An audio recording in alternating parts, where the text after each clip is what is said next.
My daughter's class group chat. A mother named Karen suddenly tagged me. I heard you signed Lily up for a $10,000 summer camp. Are you crazy? Wasting my son's money like that? That's enough for my family's living expenses for a whole year. I was baffled. I replied directly. Who are you? What business is it of yours? She immediately sent a voice message. I'm your daughter's future mother-in-law. She's going to marry my son.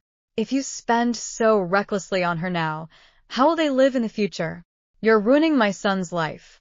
Transfer all your family's money to me for safekeeping right now, immediately. What a psycho. I gripped my phone and fired back. I don't even know you. My daughter is 5. If you keep spouting nonsense, I'll rip that mouth off your face. Seeing that I wasn't giving her any face, Karen cursed even harder. You cheap bitch. I'm reminding you out of kindness and you curse at me? Unbelievable. Just thinking about being in-laws with someone like you makes me sick. I'm telling you, if you don't teach Lily correct spending habits now, my son will dump her later. Is she insane? What is she even talking about? I didn't know her, but I knew her son, Kevin. He was the class bully. Every day someone complained about him hitting or cursing at other kids. He even tried to pull girls' pants down. Lily told me once he hugged her and kissed her face. I told her to stay away from him immediately. I thought only Kevin was weird, but it turns out his mother is even worse. She kept ranting in the group chat. I'm warning you. All your family's money belongs to my son in the future. You have no right to waste it. Cancel that $10,000 camp right now. Spending that much on a little girl is insane. Don't you know my family doesn't even turn on the AC to save money? Idiot. I dismissed her as a lunatic and ignored her. But she kept demanding me. I'm your in-law. Accept my request. I rejected it without hesitation. She tried again. You can't raise a child properly, I'll help you. Accept. I rejected again and blocked her. Left with no choice, she tagged me in the group again. Why are you so stubborn? Send me your address right now. I'm coming over to discipline my daughter-in-law.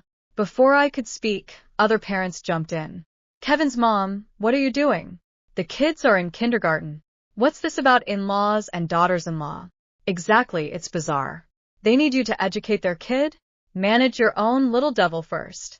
Being a nuisance in the class, seriously, how many complaints has he gotten? As a mother, you should reflect on yourself, seeing everyone against her. Karen exploded. What do you idiots know? Last month my son kissed Lily's face. She belongs to him now. What's wrong with me disciplining and nurturing her in advance? Damn it, she was getting more ridiculous by the second. I privately messaged the teacher to kick her out, but it was summer break and the teacher was busy. Karen went even crazier, constantly tagging me location. Send me your location. I'm coming over right now to teach you a lesson. I'll teach you how to save and spend money properly. I'm other parents lined up to curse her. Psycho. Did you eat too many magic mushrooms?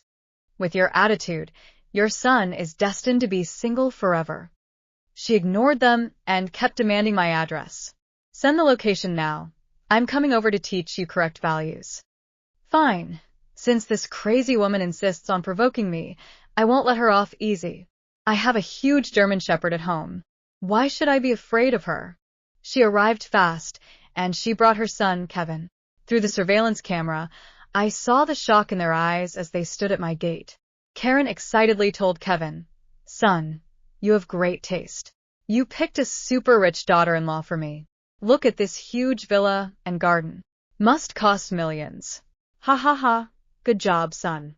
Mommy's going to be a rich lady thanks to you. What an idiot. Rich lady? She's not even fit to be a rich family servant. The next second she muttered to herself, Wait, Lily goes to a public kindergarten with you. She can't be the young miss here. Her mom must be a maid here. Damn. A maid's daughter going on a $10,000 camp? So wasteful. I must teach her a lesson. She shouted at the gate, Lily, come open the door for your boyfriend and mother-in-law. No manners at all. When your mother-in-law arrives, you should be kneeling to welcome her. Don't you know? So rude. I'll tell your boss and get your mom fired. No one answered. I wanted to see how long they could stand in the 104 degrees Fahrenheit heat. Sure enough, within 2 minutes, they were sweating buckets. Kevin whined for ice cream. Karen told him, Don't rush. Once we find your wife, You can have all the ice cream you want. She kept banging on the door, screaming, Lily, are you trying to kill us with heat? Let me tell you, my son is frail. If he gets heat stroke, you'll be a widow forever. I still ignored her.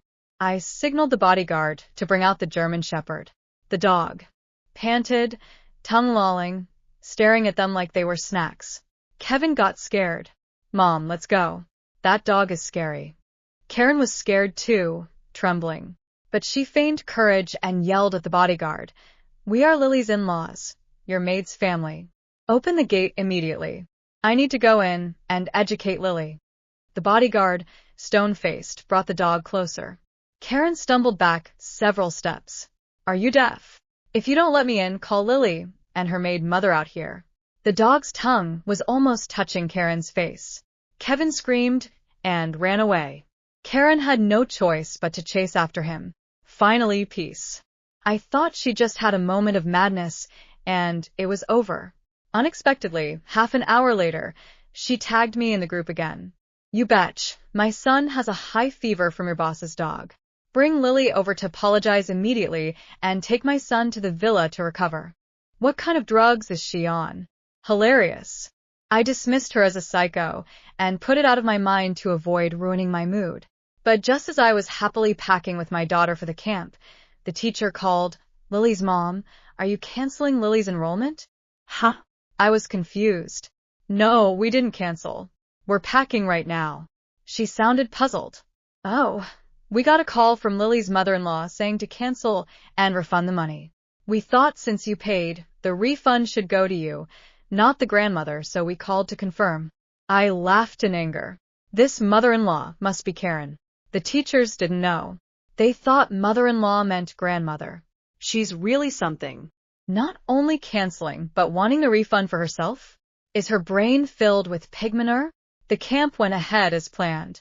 Early in the morning, I took my daughter and luggage to the airport. Surprisingly, Karen and Kevin were there too. Karen looked at me and Lily unkindly. She spoke coldly to my daughter. Lily, I'm your mother-in-law. When you see me, you should kneel and kowtow. Understand? That's manners.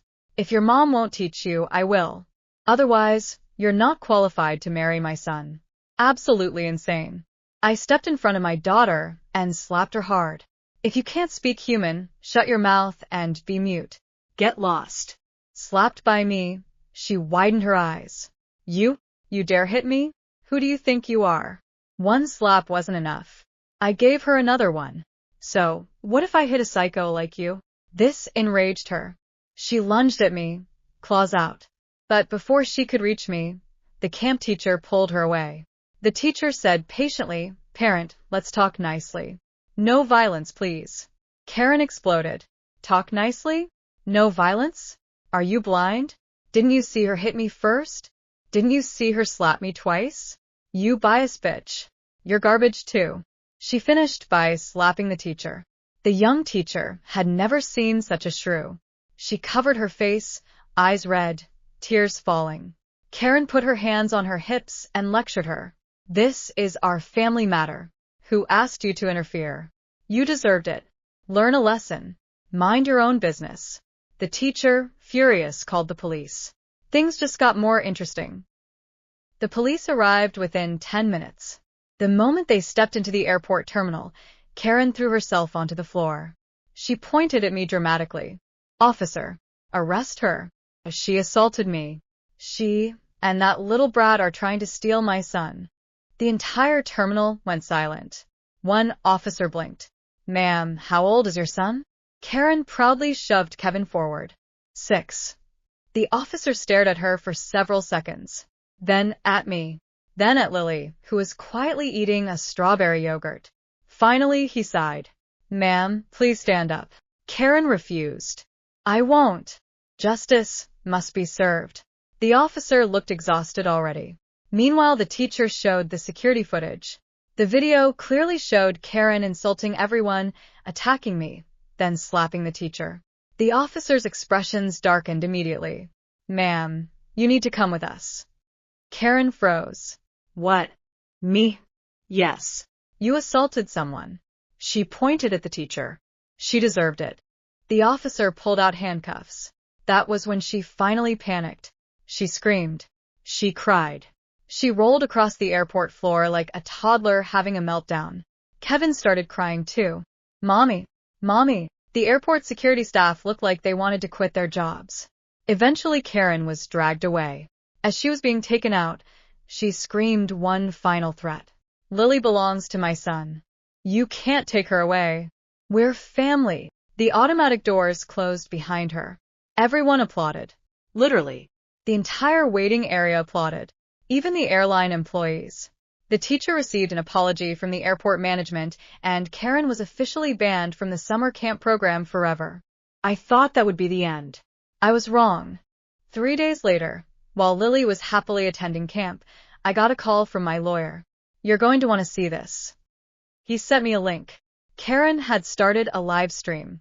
The title was, Rich Family Steals My Daughter-in-Law. 20,000 people were watching. Karen sat in front of a cheap plastic table, tears streaming down her face. My poor son has been robbed. She held up Kevin's kindergarten photo. That little girl was promised to him. The comments exploded. Most people thought it was satire. Then they realized she was serious. The internet absolutely destroyed her. Memes appeared everywhere. Someone edited wedding photos of Kevin and Lily. Someone else photoshopped Karen wearing a crown labeled Queen of Delusion. Within 48 hours, she became a national laughingstock. But Karen wasn't done. No. She somehow got even crazier. One afternoon, she broke into the kindergarten. Not during school. During a parent orientation meeting. She marched into the classroom carrying a giant red banner. The banner read, Welcome future daughter-in-law Lily. The principal nearly fainted. Parents recorded everything. Karen stood on a chair and announced, I officially declare Lily engaged to my son. Then she pulled out a toy ring. The room erupted. Someone called police again. Someone else called child services. A third parent called a psychiatrist. By the time officers arrived, Karen was trying to force Kevin to kneel and propose. The video went viral. Again. This time Child Protective Services launched an investigation. They interviewed Kevin. What they discovered was horrifying. The boy wasn't naturally violent. Karen had been teaching him. Every day. She told him girls belonged to boys. She told him kissing girls without permission was normal. She told him wives must obey husbands. She even practiced future marriage ceremonies with him at home. The investigators were horrified. Within weeks, Kevin was removed from her custody. He went to live with his father, who had divorced Karen years earlier and moved across the country. The father broke down crying when he learned what had happened. He immediately enrolled Kevin in therapy. For the first time in his life, the boy actually began acting like a normal child. As for Karen, things got worse. Much worse. Because during the investigation, authorities discovered she had been running multiple online scams.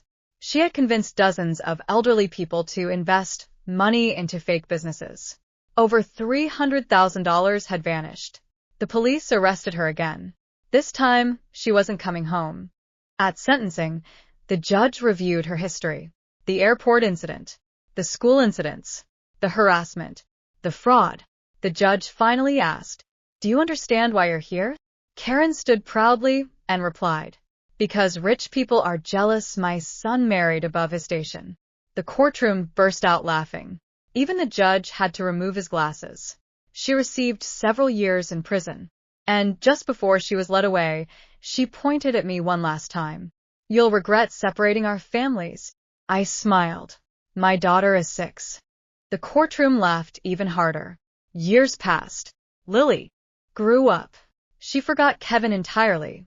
One day, when she was 16, I finally told her the story. She listened in stunned silence. Then she asked, Mom, was that woman mentally okay? I considered the question carefully, then answered honestly, No. Lily nodded. Okay, that makes way more sense. And that was the end of Karen's dream of becoming rich through her imaginary daughter-in-law. The only thing she successfully married was her own insanity. Karen got out of prison 5 years later. Not wiser, not calmer, not remotely sane. Her first social media post was, "My son and Lily are destined to be together. Prison cannot stop true love." Kevin, now a teenager living with his father, immediately posted, "Please stop contacting me." The internet roasted her all over again. Most people would have taken the hint.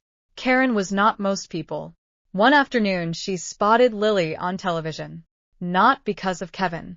Not because of marriage. Because Lily had won a national science competition. Karen immediately convinced herself this was proof. "See," she muttered. "I knew she'd make a good wife for my son." So she got into her car and drove 3 hours to crash the award ceremony. Security spotted her before she even reached the entrance. The moment she was turned away, she started screaming, "My daughter-in-law is inside." People ignored her. She stomped off toward the parking lot in a rage, still yelling, still filming herself, still ranting to her 10 remaining followers. "This isn't over. Destiny can't be stopped." She marched straight across the street without looking. At that exact moment, traffic came to a halt. Not because of her. Because a massive transport truck carrying luxury speedboats had blown a tire. The driver slammed the brakes. The trailer jackknifed. One of the boat restraints snapped. Then another. Then another. Witnesses later said it looked impossible. The largest boat slid sideways off the trailer. It smashed through a billboard support. The support collapsed into a decorative fountain. The fountain exploded. Water shot 30 feet into the air. A giant fiberglass marlin statue launched like a missile. The statue flew across the street, spun twice, and crashed directly into Karen's live stream setup. Her phone rocketed upward. The live stream never stopped. For several horrifying seconds, viewers watched the phone tumble through the air. The camera pointed at the sky, then the pavement, then the sky again, then black. The final comment ever posted in her chat simply read, "There's no way that just happened." News channels spent weeks covering it. Engineers analyzed the accident. Insurance companies fought over liability. Internet detectives created diagrams. Nobody could agree on how a sequence of events that ridiculous was physically possible. Years later, people still referred to it as the boat incident.